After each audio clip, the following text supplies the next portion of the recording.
Namaste, viewers. Welcome to Jaipur Dialogue USA and Jaipur Dialogue. Before we begin, आपसे अनुरोध है, please like, subscribe, and press the bell icon and support our channel.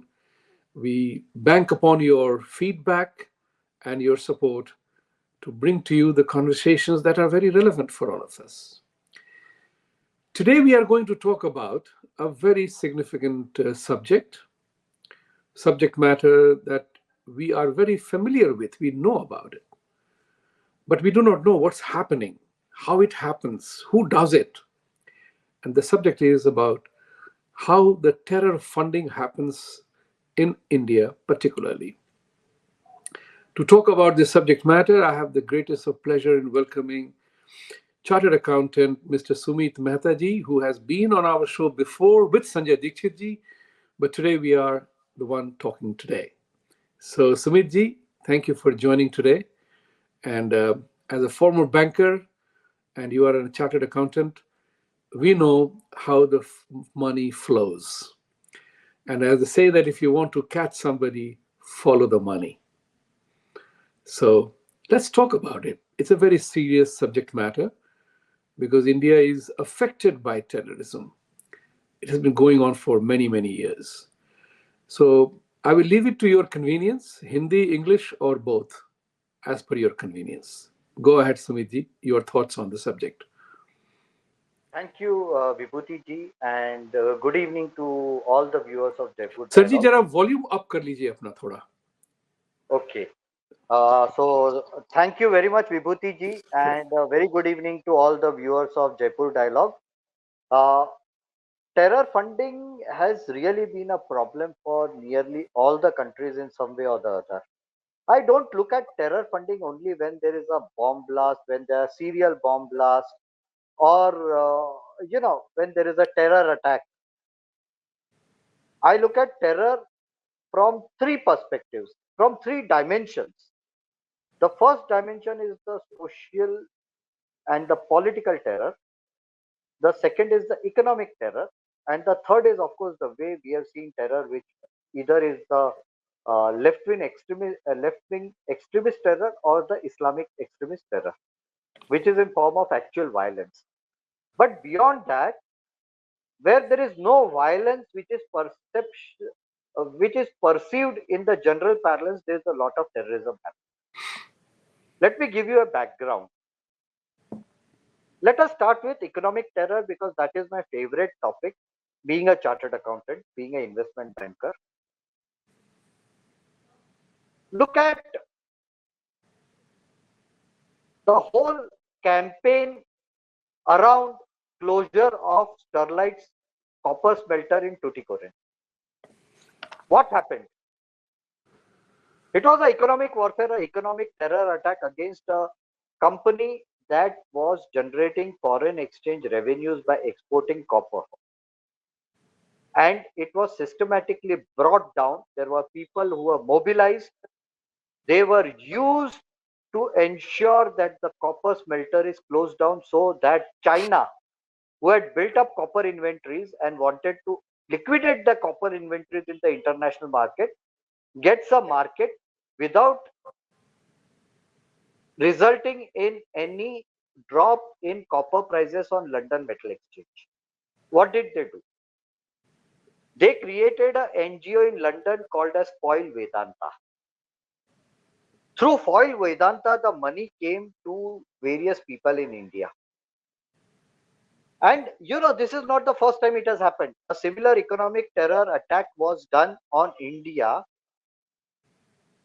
in the pre-NDA days. So it was during the UPA tenure, UPA 2 tenure, that Kudankulam nuclear reactor faced a lot of opposition.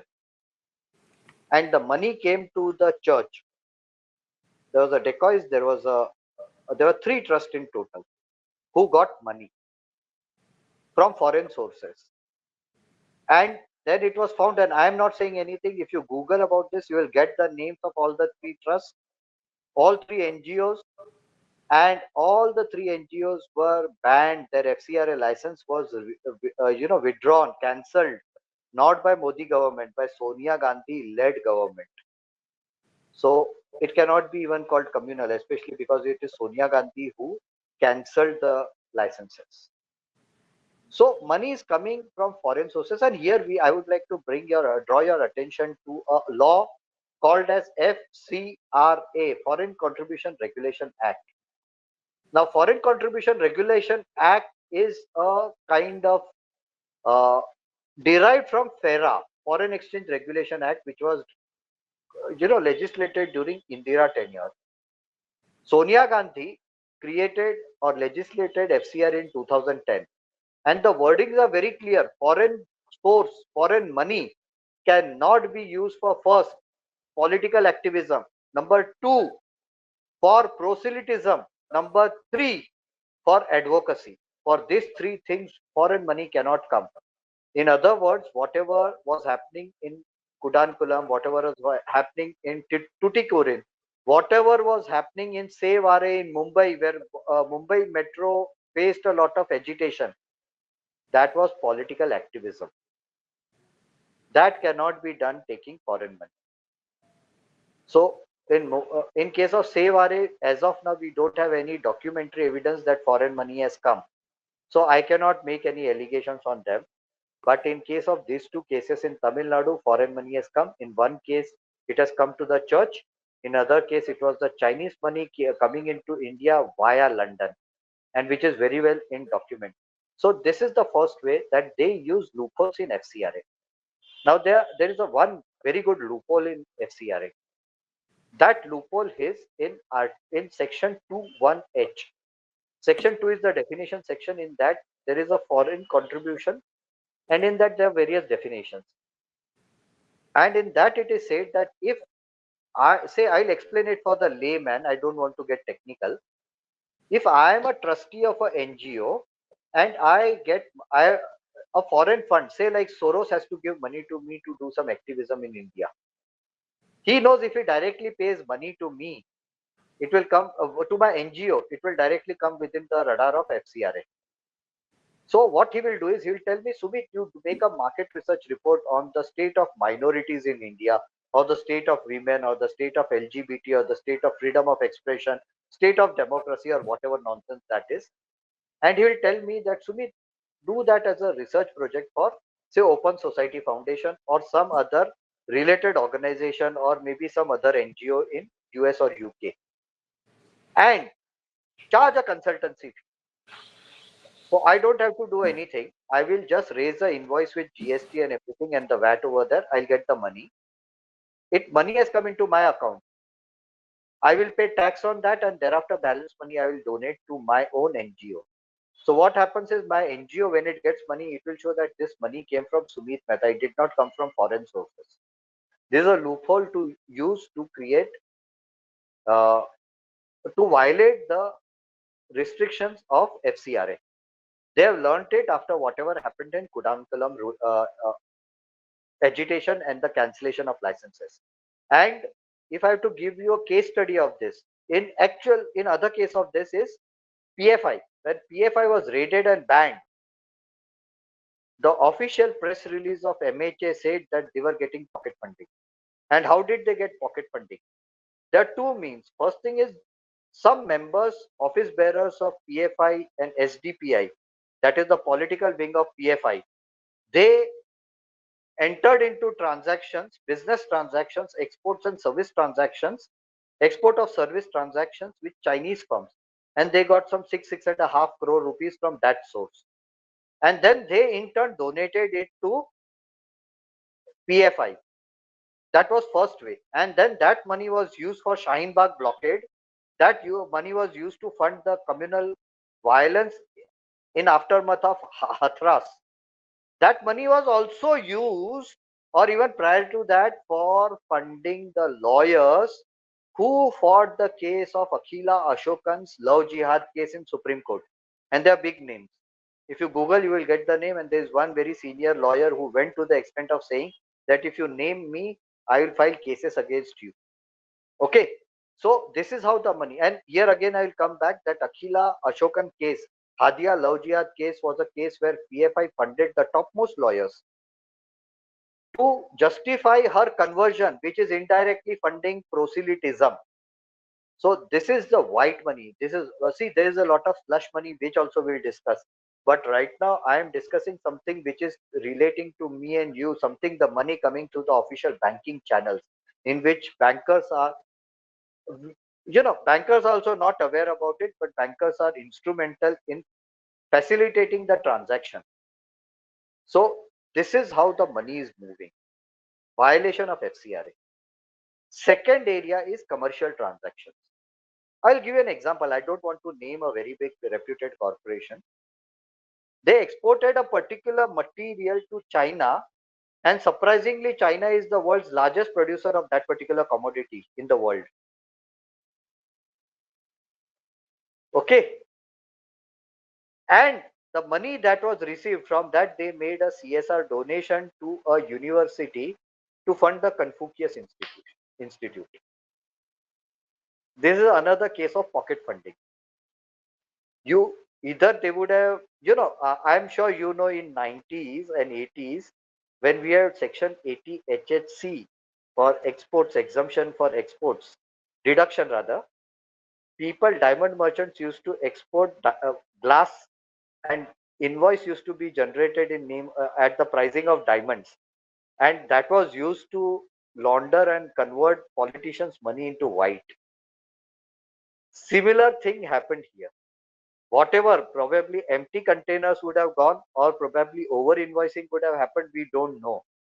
Money came and the money got. So Confucius Institute can efficiently say that we did not get any funding from China, we got funding from a particular industrial group, a conglomerate. It is not in violation of FCRA. These are the kind of very sophisticated funding techniques which are being used in India at this moment, and these are all happening in what is popularly known as the white economy. I'm not talking about cash right now, I'm not talking about black money, I'm only talking about white, and this is the only area where there is extremely less information available in the public domain. So this is one area. Yeah. No, I just wanted to come to this subject matter because you brought in the how the money is used using the official tools and mechanisms, right? Somebody Yes. definitely put that loophole, as I say, as you said, a beautiful loophole in FCRI to take somebody to take advantage of. This Yes. also brings about the subject matter of the recent freedom of the press being hurt by India because the Chinese money that came in to the news portal to disseminate different kind of an information. So we are looking at terrorism as a physical act of terrorism, and then there is a terrorism of manipulation and control of the countries, governments, and its people. And you and I, ordinary mortals, either fall victim to that or we succumb to that, which is the actual tragedy, and that's where people get frustrated that government does nothing. So tell us something about here. You painted the picture which is available in open source nowadays because nothing is hidden. What's happening on the dark net side, where the concealed identity and all the mechanisms are being used to achieve a particular objective, for example, the Khalistan terror, Islamic terror, physical act of terrorism. And then there is a eco and narco terrorism, where the money is at the root of everything. Money is needed. You know it and I know it. Money makes the world go round. Tell me something It's about all that. about money, honey. I love this Yeah. dialogue. It's all about money, honey. Now, I'll come back to you. Raised a very important area of multiple fake identities being used to launder money Yeah. or mobilize money, and this has happened in case of PFI as well. And this is in the Ministry of Home Affairs and NIA press note as well. What happens is, now in case of PFI it is very easy because there are so many Muslims, and I'm not branding and tarnishing each and every Muslim by saying that they are either terrorist or terror sympathizers. But the Islamist amongst them, working in Middle East, they got money from various sources. They in turn transferred it to their parents and relatives in India, who then donated the money to PFI. So this is another type of pocket funding. When you are talking about dark web, and I'll give you another similar example. What happened to Khalistan? Khalistanis, again, we cannot brand all the Sikhs. Sikhs have been one of the most No, patriotic let's be communities. very clear. Let's be very Yeah, clear for the audience as well as everybody in the world around who is listening to this or will listen to this later. When we are talking about Khalistanis, we are not talking about Sikhs. When we are talking about Islamists, we are not talking about Muslims. We are very clear about that. So there is a clear distinction about this with reference to a certain extreme wingers in the faith who are hijacking the rest of the community. So let's be very clear on that. Go ahead, sir. exactly. You Yeah, made a very good disclaimer and a clarification. Thank you yeah. very much for that. Yes, yes. So Khalistanis, this happened, and I have very definite evidences of this. Khalistanis used to work double shift in Canada, and one shift income was donated to the gurdwaras which were controlled by the Khalistanis over there. That money in turn was distributed to various Khalistanis, who then transferred that money to their relatives in India. Okay, and relatives or friends, and they were told that you take withdraw this money from your bank account and go to Shingu border or Tikri border. There is so and so person, gentleman sitting over there. Give them the money, and then you participate in the blockade, and you will get pizzas, and you will get black label bottles of black label, which we saw during all the WhatsApp videos of dance and wine Yep. and everything flowing around. So how was it working? See, there is a form known, there is a rule 6 in FCRA, and there is a form FC1.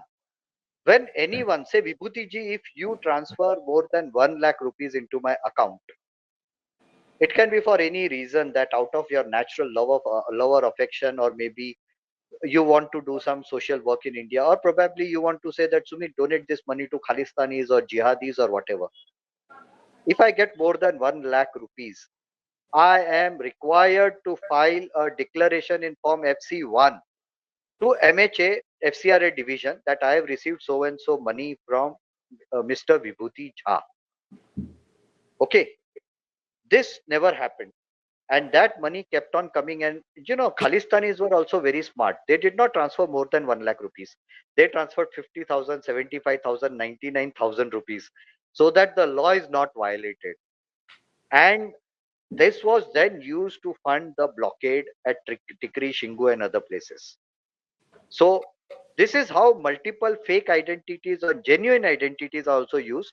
At the same time, there's another problem: fake accounts, fake identities, and that was used by PFI.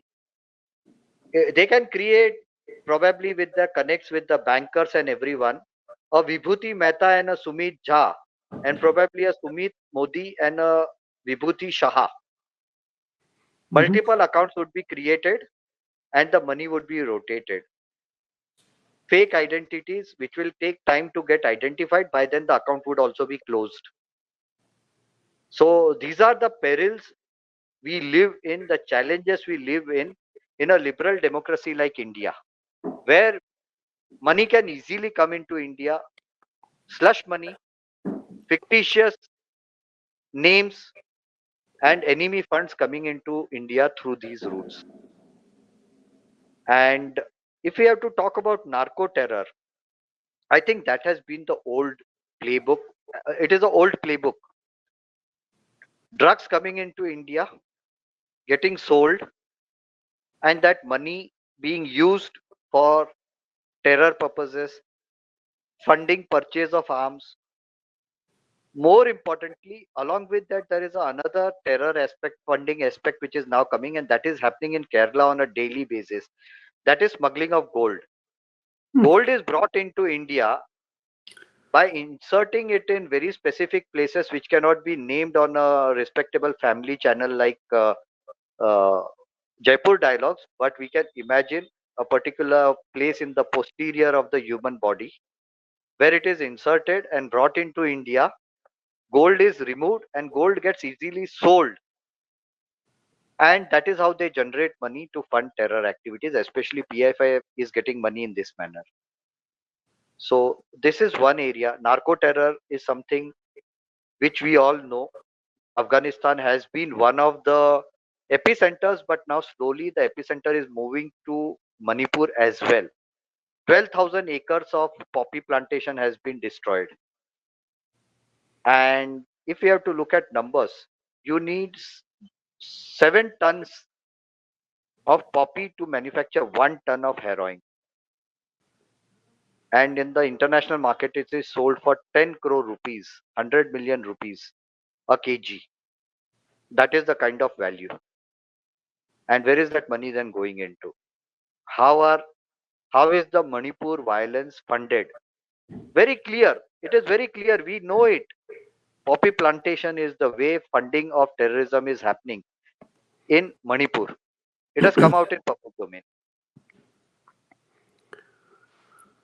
India has become a happy hunting ground for anybody and everybody. When I was into my private banking business, we were trained to sniff money as part of our KYC, to be able to identify money. Ignorance of law or ignorance of not knowing your client, what he does, was not an excuse for your absolution.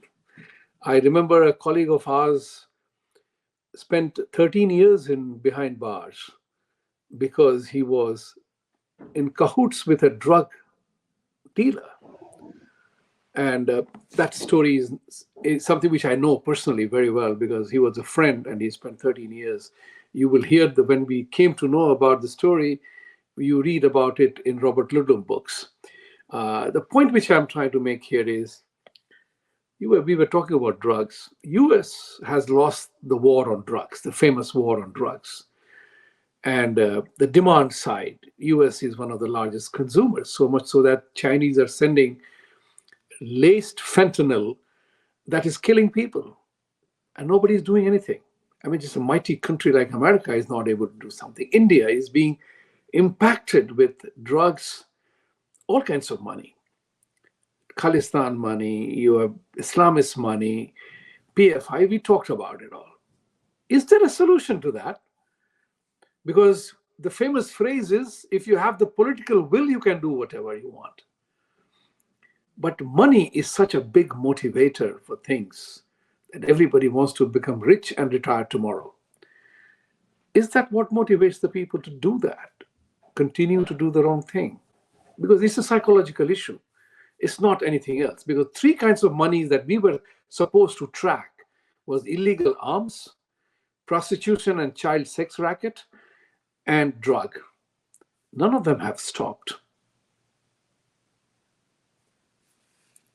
Vibhuti Ji, in a liberal, open society like India, US, Western Europe, it is not easy because there are so many people. See, I provide advisory to British and European clients. I get money in form of foreign currency from Europe and UK. I've done a couple of advisory transactions this year with some New York based consultancy firms as well. Now, how many people would be getting money? And see, I am not ideologically indoctrinated to anyone. But assuming there is a gentleman from a particular community and he is heavily ideologically indoctrinated, and he can be easily used as a conduit that you are a chartered accountant, you come from a particular community which is traumatized in India, we'll give you money and you can distribute it to people. Radicalization is happening on internet, it is happening in social media. How do you stop it on the first case? Second, can we make it a closed economy like the erstwhile Soviet Union or the current China where everybody is tracked? What are you doing? Why are you doing? What did you exactly do? It is not possible. We are, see, these are the perils of living in an open, liberal society like India or maybe even US. And at times, some people, probably the intel agencies in US or probably the certain section of bureaucracy, if not the whole, definitely the whole bureaucracy cannot be tarnished. Very much like we can't tarnish the whole community for acts of a few people. We can't tarnish the bureaucracy for the corrupt act or the compromised actions of some bureaucrats, but that would definitely be happening. So we can never know. Sumit Mehta, if it instead of Sumit Mehta, there is some other, you can just change the name to suit a particular, comply with a particular community standard. Mm. And I can, there was a chartered accountant called Yakub Memon. Can you even imagine a chartered accountant getting involved in terror attack? But it has happened in India. What can we say about it? A chartered accountant doing terrorism is, it is the biggest shame on the chartered accountant community that how could we create one such person? But we can't help it because religion and religious ideology to overtook all his ethos that he gained from institute and from the grooming that he got from the institute and the members. What can we do? Same will happen everywhere. I'll tell you one more thing. There is a very senior retired bureaucrat. I don't want to name him, but Sanjay Dikshit ji knows him very well. And if in case we are on a show someday later, we'll have a no names chat about the way he transferred money, facilitate the flow of money from foreign sources and various slush NGOs into Narmada Bachao Andolan. Bureaucrats doing this, what can we say? What can we say? As the saying goes, everybody has a price. Exactly. And people give in and yield because there is a temptation is a big thing. What you were talking about the Western countries. This is a very peculiar situation. It is a very famous line which I often use. I say the criminals and thugs take advantage of the compassion of the society and laxity in the rule of laws. There is nothing one can do. Think about it like this: all the people, the journalists who were mouthpiece of China, now they're being rounded up to check it out. A legal process is going on, and the whole world is talking about, civil society is being crushed in India, freedom of speech is being crushed in India because they opposed Prime Minister Modi or his government. The other side of the narrative is that you were paid to do that. Here also they have violated the law. Vibhuti ji, as a Yeah. banker, if I give you some data, you will actually fall down on the floor laughing. Okay, I'm willing to laugh. Yes, I want everyone to laugh. Some Let's do stories that. of such. NewsClick got around 38 and a half or 39 odd crore rupees from a gentleman named Neville Roy Singham. Yes, he's back It is here. now, yes, very much over there, and it is now proved that he got money from China. Now, this is also a classic case of pocket funding, and here they are pocket funding on multiple layers. There's not one single layer of pocket funding, there are multiple layers. So, how did he get that? How did the Newsweek get 38.5 or 39 crore rupees? Right. 9.59 crore rupees came in form of issue of equity shares. And Oh, boy. Vibhuti, you know what was the premium at which the shares were issued? It was a share of the face value rupees 10, issued at a premium of 11,500 Oh, rupees. boy.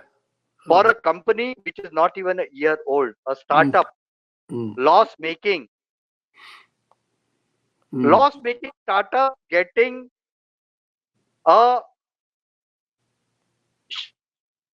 equity infusion at a premium of 11,500. I Mm. would rather prefer to buy Reliance or any of those asset risk companies, or even probably a Tata Group company, instead of buying NewsClick shares. Then around 28.5 crore rupees came in form of export of services. So what services were they? Were they doing coding? Were they doing any manufacturing activity? Were they doing consultancy? Nothing. They were getting money for some fake thing, like I told you about the fake glass being exported as diamond. So this was a classic case of money laundering using a official white channel. And I'm telling you, Vibhuti ji, a very sharp and intelligent banker can also not catch this. These are very sophisticated techniques of transferring funds. And now pocket funding doesn't end over there. China wanted to fund Tista Setalwad, her husband, her daughter, Gautam Navlakha, and all those people, the Tukde Tukde gang, if I have to say. the urban Naxals, if that is a popular word, and if irrespective of whether it is politically correct or not. If China would have directly given the money to these people, it would have come under the RBI scanner, because they will all require foreign inward remittance certificate. If not, they file the returns, at least banker will send a return to RBI and income tax. So the best way is to route it through NewsClick to run the anti-government, anti-India agenda. So there were two layers of pocket funding in this. And the thing is, see, there is nothing wrong in being anti-government. Okay, till you don't violate the law. Here there is UAPA, but as a I'm not a criminal lawyer and I don't have a study of UAPA. But knowing PMLA and FCRA, I can confidently say that they tried to hide behind FDI to route money from China via America, the way it happened in China via UK in case of Vedanta agitation, to run the anti-India agenda. And funny thing, Vibhuti Ji, is normally FCRA doesn't give a prior permission to most of the NGOs. Here, NewsClick got a prior permission within a very short period. The law is that you need to file 3 years of financial statements and your performance reports to FCRA to get a license, FCRA license. Then you can take money from overseas. But there is a loophole again in that if there is a provision for prior permission. So if the bureaucrat is convinced, either by cajoling or by some inducements or by his own conviction, if he is honest, that this particular organization is doing a good job, then he can give a prior permission, and then organizations like NewsClick can go out and raise money. Again, a very smart loophole created to facilitate these kind of fraud organizations to get permission so that they can get foreign funding. No, you are absolutely right. What started off as terror, religious terror, political terror, has morphed into economics. It's the economy stupid kind of an argument, in which people are now using the economic tools to fund their ultimate objective. And what you say, that is like channeling the money, rewarding the money for a specific purpose. I'll give you an example here. This is a friend of mine, lives here in the US. He wrote me a message other day. He's a top-class cybersecurity expert, and he has worked with 2 presidents and several governors in his state. These are his exact statement. Recently, and I want to share that with the people of India because it's important, how the undermining of a process is done in a surreptitious, vicious way. Here is, read. Recently, the National Press Club in Washington, D.C. gave its highest journalism award to famous radio tape journalist Barkha Dutt. I believe she's a prominent, and he doesn't know much about India. He's so engrossed in the US affairs. So he writes, I believe she's a prominent journalist. In her acceptance speech, the awardee denounced performance of the current Indian administration and pointed out to the elite press corps in DC that there is genocide against Muslims going on in India. There are the words. That shook me to my core. After all, I had grown up in an India that thrived in pluralism and freedom. So I called up a few friends of mine and relatives and inquired if that was true. Each and every one of them categorically said there is no such thing happening in India right now. On the contrary, a very dear Muslim friend of great repute said polls showed that more than 20% of Muslims voted for Modi's party in UP. What a relief it was. I have heard similar claims about genocide against Sikhs. Is genocide really happening? Think about it in this manner, that how the entire narrative of war against India is fueled in this particular manner, that a prominent journalist who has been accorded a status makes a false statement. She is a NYU journalism degree holder and goes against the basic tenet of journalism to tell a lie. There is no genocide happening. A narrative is being built. And what makes matters worse in democracies is that Amnesty International wrote an article. Amnesty International Amnesty International wrote an article that the government of India is weaponizing terrorism financing watchdog recommendations against civil society. So we end up being our own enemies in the name of trying to be the watchdogs. How does one address that scenario? Because there are so many levels at which it is operating. Drugs are being used, arms are being used, everything is being used, and the nations are supporting it. So the question is whether am I a victim or did I escape the bullet? I will take it to the another level. Please do. How is Barkha Dutt paid? Washington Post pays people like Barkha Dutt and Rana Ayub. New York Times pays similar characters. Is it something to do with the US agencies and probably the Democratic Party, which has its interest in the Islamist and the leftist organizations in India, running the narrative against India to suit the interest and further the agenda of Islamists and leftists? And with respectable people like Barkha Dutt, Rana Ayub being useful agents and conduits in running that agenda and getting paid in dollars, because you cannot stop a journalist and a columnist from writing an article, an opinion, especially an opinion, and get money in white. And she would probably be paying, must be paying tax on that in India as well, on whatever Washington Post and NYT is paying her. Officially white में पैसा आ रहा है भैया, उसके साथ में वो anti India agenda चला रही है, झूठ बोल रही है. What else to say? And can we Exactly. stop? We cannot stop. You can't Can we stop. take action? I don't want to name people, but there was a very senior Washington Post journalist in India, and that journalist was getting stories from a very reputed Indian journalist who was very close to 10 Janpath. I don't want to go into micro details, but I think this is enough. Your audience in America, close to DC, will know the names as well.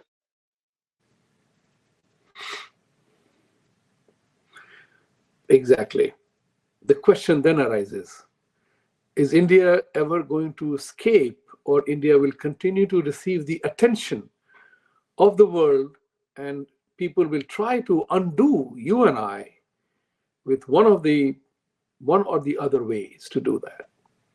No, I think this is good. On a lighter note, I was talking to a Supreme Court lawyer, a dear friend of mine, and he said, "Ke Sumit, there's a lot of slush money coming in this way. Funding for the lawyers who represented the aggrieved parties in the case against, revocation of Article 370. Money has come from abroad." That is what he stated. And I said, it is very good. We are getting FDI. This is also kind of foreign direct investment.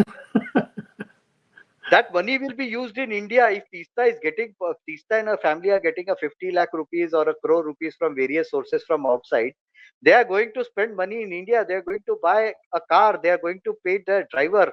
So they are actually contributing to the growth of Indian economy. Similarly, if lawyers are being paid, they will go to a five-star hotel and have a couple of Patiala pegs of Scotch whiskies with a 2x and 3x markup, which is good for Indian economy. Let people keep on giving money. Right. Kharchat, it is spent in India, so good. And if we know it, and if it goes to the grassroots level, automatically, they can keep, Jeff Bezos was owning, he can keep on giving money. Others can keep on giving money. Democratic Party can keep on giving money to their agents in India. It will hardly hurt anything in elections. Good. We are getting money in dollars and it remains in India. We don't even have to repay that. This proves my theory once again correct, that every disaster is an opportunity. The question is how you take advantage of that disaster, right? Very true. Only a guju like you could think about it, And I have the great privilege of knowing two fantastic gujus. One is you, other is Ankit. Ankit is again a dear friend of mine. Yeah. Very dear friend. Again, we both have a common trait. We have three negatives. First is we are gujus, we both. Second is we both are baniyas, and third is we both are chartered accountants. So if you have to say in North Indian language, एक तो करेला ऊपर से नीम चढ़ा. By the way, tomorrow he is coming on my show. We are doing a Good, good. live show tomorrow on a very On interesting subject de-dollarization. matter.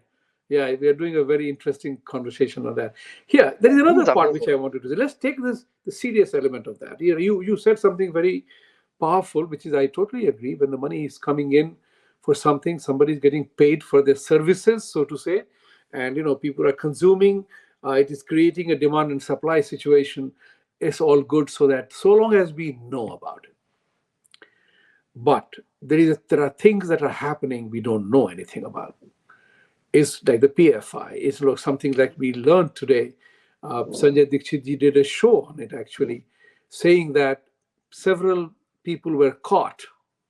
Several people were caught who were going to do some mischief in Ayodhya during Ram Temple.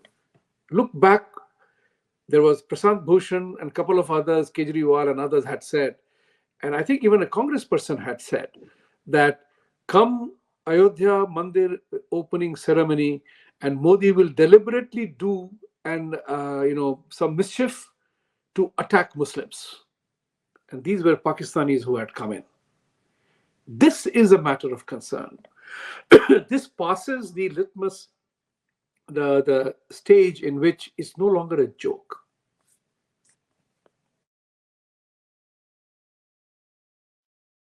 Vibhuti ji, uh, the person who was instrumental in getting PFI banned in Jharkhand is a dear friend. And we were discussing this issue.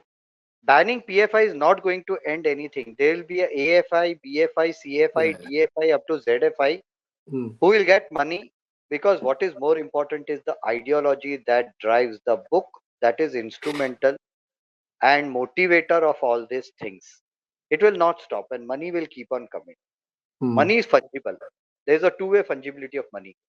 We did not discuss about Hawala. The money comes into India and it gets distributed. How does it? Is a self-balancing ledger. Hawala is a self-balancing ledger. I give money to a Hawala operator and I send the money outside. Someone else will receive the money in London or UK, US, anywhere. What happens? The money, that my money lying with the Hawala operator, will be going to someone, and that will be against the money given by some Arab country, some Islamic country, some Chinese company to someone outside India, and in return the Hawala agent will give money to the representatives in India. So my money, despite my ignorance, due to my ignorance, will get used for terror. Even that is a very risky thing. Right. Tell me one thing, it to me, I think I know exactly how the whole thing money flows. You also know that. We also know the source of it. The political bureaucrat combine. It operates, everything is moving together in that fashion. How can a banker and an accountant stop doing that? आप जो भी कहना हो कह लो, हम नहीं करेंगे. How do we do that? It's important. See, this I is very. refused. I have refused this many times. I have refused $1 million worth of transactions, and the money would have come to us in my individual conscience. And I say it with pride. I said no. See, Vibhuti ji, there are two things. First thing is during KYC, we may get something. Like I have a account and my bankers ask for my income tax returns, because they said that we want to understand that when you, whatever income you are getting, against that, what is the kind of transactions that are happening in the bank. You have done those KYC yourself, so I don't need to go into details. But I'll give you one more angle of pocket funding. Say, take for instance, there is a company in India. I don't want to name, but this is happening in India. Say, Sumit Mehta Incorporated, a company in India listed on Bombay Stock Exchange, National Stock Exchange, and New York Stock Exchange, doing a business of around, say, $10 billion per annum. It can easily happen that if I have to do transaction with a person sitting on Wall Street, who has interest in destabilizing certain things in India. And he may say that, see, Sumit, I will give you a tender, I'll give you a contract, and I'll give you money which has to be routed to a particular organization in India. And you can show it as your CSR funds. I'll just do say I am providing research on Indian economy and Indian sectors to a Wall Street research agency. Instead of charging $100 million, I will charge $150 million, and the $50 million that I get, I'll pay tax on that, and the balance I'll give as CSR. How, as a banker, you can trace this? You cannot trace it. Mm. This is happening. I don't want to name the companies. I don't want to name the donors. I don't want to name the recipients. But this is happening. How can And you, there is as a no banker, and there is and no stopping it, right? yes, and even me as an auditor, say, assuming, see, I don't do audits, but if I put myself in the shoes of an auditor, I can't even audit this. Auditor will also not understand that this is a slush movie, money moving from New York into a NGO in India who is doing this kind of nonsense. We cannot stop it. Because, see, the thing is, the methodologies are becoming very sophisticated and very evolved to fool intelligent bankers like you who otherwise can stop it. Right. And then there is then the last question of the day, or last point that I wanted to talk about, that as the saying goes, all the offshore banking units, all the offshore banking havens, they are not for poor people. They are for the rich, by the rich, of the rich. Right? So I'll is reserve there, my opinion. I'm sorry? I'll reserve my opinion on that. See, what we have done is we have tarnished tax havens, but Yes. we forget the. See, I have been involved with a large conglomerate in their offshore transactions. I have worked with PE funds who come into India via their vehicles in tax havens. Tax havens are done with a very specific design Hmm. so that there is a benefit of double tax avoidance agreements which can be utilized. Right. I was advising one company and I said that we can invest in a particular country via Mauritius. The managing director of that particular company and part of a conglomerate say, no, no, no, we are ready to pay 5% tax in Singapore, but I don't want a tax free status in Mauritius. Why? Because Mauritius has been tarnished ke sab do number ka hai paisa hai. It is slush Right. money, Right. which is not the case. Mm. So I have a different view on this as a chartered accountant who has been involved in international capital flows and structuring of those transactions. Totally agree with you, because as a private banker, as a banker, international banker, I know that there are things happen because of the laws of in a particular country. So I remember this conversation that it happened in my presence in India, when, cutting the story short, when the industrialist concern fired the minister on the other hand of the phone, saying that it's your rules that force us to keep our money outside. And that was the time when he told me that by the rule of thumb, 10% of the amounts listed in the notes to the account of a balance sheet of CIF FOB value is sitting outside. And he said, this was many years ago, that if you relax the rules, foreign exchange rules here, all the money will come back. India does not have a foreign exchange crisis. So thank you very much for being here. This is a fascinating topic. It seems to be going in circles and circles. There is no solution. United States, the biggest powerful democracy in the world, has lost its war on drug, lost its war on terror, lost its war in child pornography and sex abuses that happens. That's the tragedy. Is it a human failing, or is it the destiny of a nation? I do not know. But injustice has to be fought. Wrong has to be fought. And that's what our mission is here, is to unearth the wrong, unearth the falsities. And as I was told once upon a time, we don't care for tax evasion, tax planning, or double taxation advances being taken by offshore havens. What we are tracking is drug related money, illegal arms trade money, and prostitution and child sex traffic money. Tragically enough, the largest weapons sales happens by the 5 Security Council members. If they want to have genuine peace, they can stop selling weapons. Last word to you, sir. Okay, I will just give you one piece of information, and Sure. I'm sure you will trace everything back as a banker sitting in New York. The money that came into NewsClick was rotated through Delaware Corporation. No Do I need surprise. to tell you? No. See, now when when I saw Delaware, that was the first reason for me to get alarmed that gadbad to hai bhaiya, bahut badi wali Yeah, gadbad hai. correct, correct, correct. And see, people talk about all the tax havens outside America. We had Paradise Papers, we had Panama Papers, and all. People don't talk about Nevada. People don't talk about Yes, Delaware. Delaware, yeah, People don't talk about California. correct. People don't talk about all these things. Look, jokes aside, in all seriousness, United States is the largest offshore haven for everywhere in the world. Exactly. I Exactly. know that. Yeah, it's the largest. So thank you, Sumitji, for being here. It is educative. It's a great learning experience to hear your thoughts and as wonderfully you suggested here. But for the people, if you see something wrong, you got to say it, call it out. Demand and supply matters.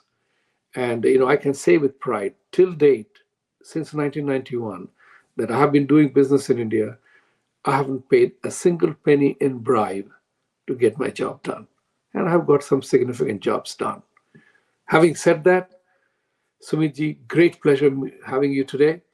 Thank you very much for sharing your thoughts. Look, the money going into the country has to be used, so use it. That's the point. At the same time, prevent the wrong from happening, contest the wrong from being perpetuated. So, viewers, please like, subscribe, and support our channel. And thank you, Sumitji, for being here. And we will meet soon when I'm coming to India in a short while.